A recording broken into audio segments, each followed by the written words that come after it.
नमस्कार, मैं हूं पवन त्यागी। ममता बनर्जी की पार्टी टीएमसी की राष्ट्रीय सदस्यता रद्द हो गई है और आपको बता दें नेशनल दर्जा जो उसको मिला हुआ था राष्ट्रीय पार्टी होने का वो रद्द इसलिए हुआ है क्योंकि जो कंडीशन है और जो टर्म्स हैं वो उस पार्टी ने पूरी नहीं की। हालांकि आपको बता दें टीएमसी को जो राष्ट्रीय पार्टी का दर्जा है वो 2016 में मिला था और अब आप देख लीजिए 23 चल रहा है, यानी 7 साल बाद ही वो स्थिति आ गई कि टीएमसी को राष्ट्रीय पार्टी का दर्जा जो मिला था वो वापस छिन गया है। इस पर ममता बनर्जी कह रही हैं कि हम अब कानून के जानकारों से इसमें मदद लेंगे, यानी उन्होंने एक साफ कर दिया कि वो सुप्रीम कोर्ट तक भी इस मामले को ले जा सकती हैं।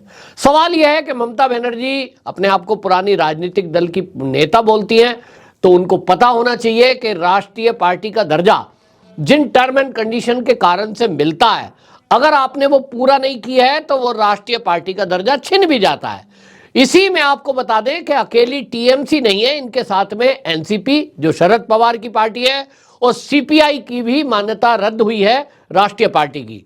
आपको बताएं कि इसके साथ ही आम आदमी पार्टी जो कि विपक्ष का ही एक चेहरा है, अरविंद केजरीवाल जी की पार्टी है, उसको राष्ट्रीय पार्टी का दर्जा मिला है क्योंकि जो चुनाव आयोग की जो टर्म एंड कंडीशन है, आम आदमी पार्टी ने गुजरात चुनाव होने के बाद वो वोट प्रतिशत प्राप्त कर लिया है। और आपको बताएं कि नियम यह है कि कोई भी ऐसी पार्टी जो 4 राज्यों में क्षेत्रीय दल का जिसके पास दर्जा हो और वहां जब चुनाव होंगे तो विधानसभा चुनावों में 6% से अधिक उसको वोट मिला हो। 4 राज्यों में क्षेत्रीय पार्टी का दर्जा और 4 राज्यों के विधानसभा चुनाव में 6% से ज्यादा वोट अगर किसी पार्टी को मिलेगी, उसके साथ साथ यह भी उसमें कंडीशन है कि लोकसभा चुनाव में 4 सांसद भी उसके होने चाहिए। और यह कंडीशन आम आदमी पार्टी ने बहुत दिनों बाद पूरी की तो उसको राष्ट्रीय पार्टी का दर्जा मिल गया। लेकिन ममता बनर्जी को जो 2014 में त्रिपुरा, अरुणाचल प्रदेश और मणिपुर, इसके साथ पश्चिम बंगाल, यानी 4 राज्यों में उनको 6% से ज्यादा वोट मिले थे और उसके कारण उनको राष्ट्रीय पार्टी का दर्जा मिला था। आज के समय में जो चुनाव हुए हैं अभी हाल ही में, उसमें इनको 6% वोट नहीं मिला और इसके कारण से अब वो केवल क्षेत्रीय पार्टी भर रह गई है। और क्षेत्रीय पार्टी में त्रिपुरा में उनका वोट प्रतिशत वो 6 के लगभग है, पश्चिम बंगाल में भी है। और इसके कारण से वो जो नियम है उसको वो फॉलो नहीं कर पाई, यानी जो टर्म एंड कंडीशन चुनाव आयोग की है वो पूरा ना करने के कारण उनकी मान्यता छिनी है। लेकिन मामला यही नहीं रुकता। आप देख रहे हैं कि जो देश का विपक्ष है वो चुनाव आयोग पर पक्षपात लेने का समय समय पर आरोप लगाता है। जिन राज्यों में इनकी सरकार बन जाती है उसमें ईवीएम ठीक होती है और जिन राज्यों में इनकी सरकार नहीं बनती है तो वो कहते हैं ईवीएम के साथ घोटाला हुआ है, ईवीएम से छेड़छाड़ हुई है।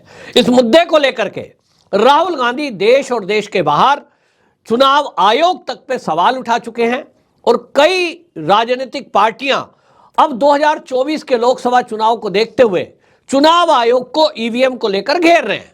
वो लोग सवाल उठा रहे हैं और उनका जो इकोसिस्टम है वो सोशल मीडिया पर ट्वीट्स कर रहा है, पोस्ट लिख रहे हैं और वो कह रहे हैं साहब अमेरिका में भी बैलेट से होता है, फला देश में भी बैलेट से होता है। मेरा इन सबसे सवाल है कि भाई कभी बैलेट से होता ही था?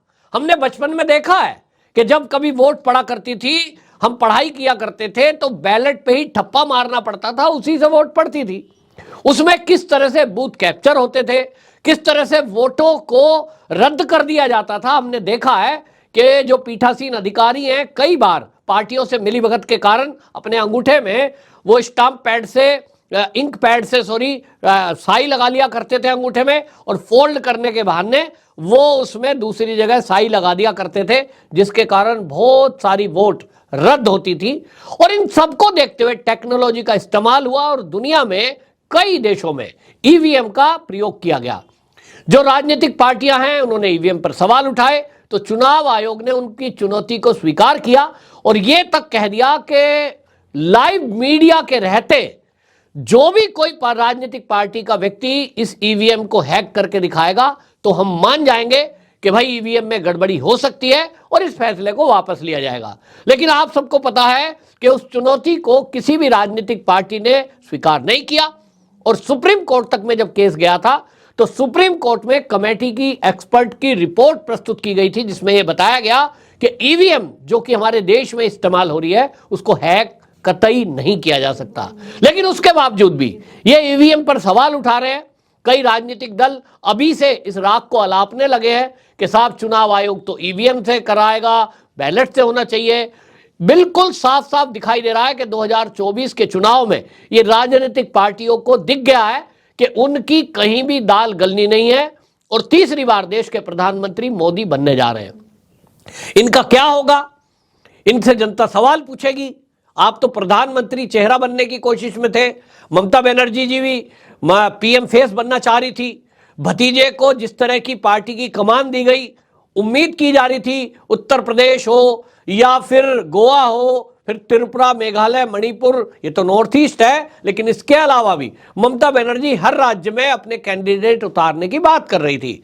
लेकिन अब इसकी हवा निकल गई, क्योंकि अब यह सिद्ध हो गया है कि जब आपको 6% वोट भी 4 राज्यों में नहीं मिल रहा है तो आप राष्ट्रीय पार्टी बनकर देश का प्रधानमंत्री बनने का सपना कैसे देख सकते हो।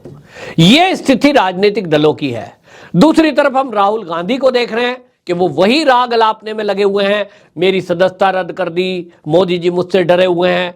सवाल यह है कि मोदी जी ये सारे नेताओं से डरे हुए हैं क्या? टीएमसी बोलती है हमसे डरे हुए हैं, ये जो है ममता बनर्जी बोलती हैं हमसे डरे हुए हैं, राहुल गांधी बोल रहे हैं मोदी जी हमसे डरे हुए हैं। असली बात यह है कि देश का विपक्ष ये मोदी जी से डरा हुआ है और इसीलिए ये सब एकजुट हैं और वो लोग एक साथ एक मंच पर आ गए जो एक दूसरी विचारधारा के विपरीत अभी तक चुनाव मैदान में रहे हैं। खास तौर पे आप देखें कि शिवसेना, उद्धव ठाकरे शिवसेना जो है वो हमेशा से, बाला साहब ठाकरे जी ने उसका निर्माण ही इसलिए किया था कि वो कांग्रेस के विचारधारा के विरुद्ध थी, लेकिन सत्ता में आने के लिए उसी कांग्रेस के साथ खड़े हो गए, उसी कांग्रेस से हाथ मिला दिया। कोई विचारधारा नहीं है और उसके साथ आ गए। इसी तरह आप देखेंगे आम आदमी पार्टी, जब पहली बार आम आदमी पार्टी बनी और जब पार्टी लॉन्च हुई तो अरविंद केजरीवाल जी मीडिया के सामने फाइलें दिखा रहे थे और वो कह रहे थे कि देखिए ये कांग्रेस के घोटालों की फाइल मेरे पास है और जो शीला दीक्षित ने दिल्ली में घोटाले किए हैं उसकी पूरी फाइल, कच्चा चिट्ठा मेरे पास है, मैं शीला दीक्षित को जेल भेज के रहूंगा। लेकिन हुआ क्या? आज के समय में कांग्रेस के साथ आम आदमी पार्टी का गुप्त समझौता है। गुजरात में आम आदमी पार्टी मैदान में जोर शोर से उतरती है, कांग्रेस वहां गायब हो जाती है।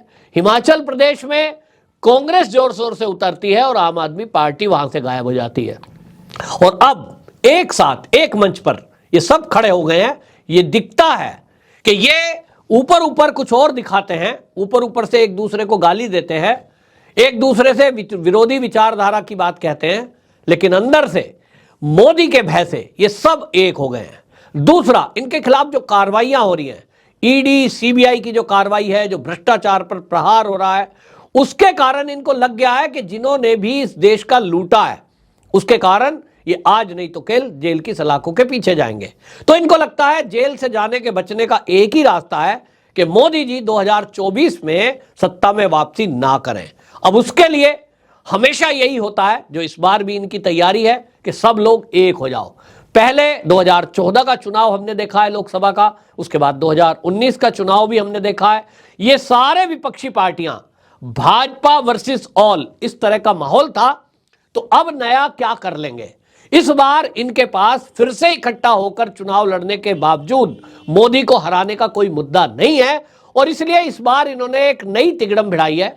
और वो तिगड़म यह है कि विदेश की किसी एजेंसी, किसी अखबार, किसी जरिए से एक फेक न्यूज फैलाई जाए और उस फेक न्यूज पे एक टूल किट तैयार की जाए और उस टूल किट पर सब लोग एक साथ एक जुबान में बोलेंगे। और वो टूल किट है कि साहब भारत में जो न्याय प्रणाली है वो ध्वस्त हो गई है, मोदी सरकार ने कार्यपालिका को ध्वस्त कर दिया है, यहां तो ईडी सीबीआई का दुरुपयोग हो रहा है। सब लोग एक ही भाषा को बार बार बोलेंगे, इसी को टूल किट कहते हैं। तो ममता बनर्जी जी भी अब जिस तरह का सवाल उठा रही हैं, उस सवाल में एक बात तो कॉमन है चाहे वो कांग्रेस हो, चाहे वो आम आदमी पार्टी हो, चाहे वो टीएमसी हो, चाहे वो एनसीपी हो, सबके सब चुनाव आयोग को कटघरे में खड़ा कर रहे हैं। सवाल यह है कि क्या चुनाव आयोग ने अपने मन से, चुनाव आयोग ने क्या किसी की मान्यता रद्द कर दी है? तो निश्चित रूप से आंकड़े हैं और चुनाव आयोग की वेबसाइट पर वो आंकड़े पड़े हुए हैं। जिसको भी ये लगता है कि हमारे साथ कुछ पार्शियलिटी हुई है, वो वेबसाइट पे जाए और देख सकता है कि जिनको राष्ट्रीय पार्टी की मान्यता मिली उनको किस कारण से मिली और जिनकी राष्ट्रीय पार्टी की मान्यता गई उनकी किस कारण से गई।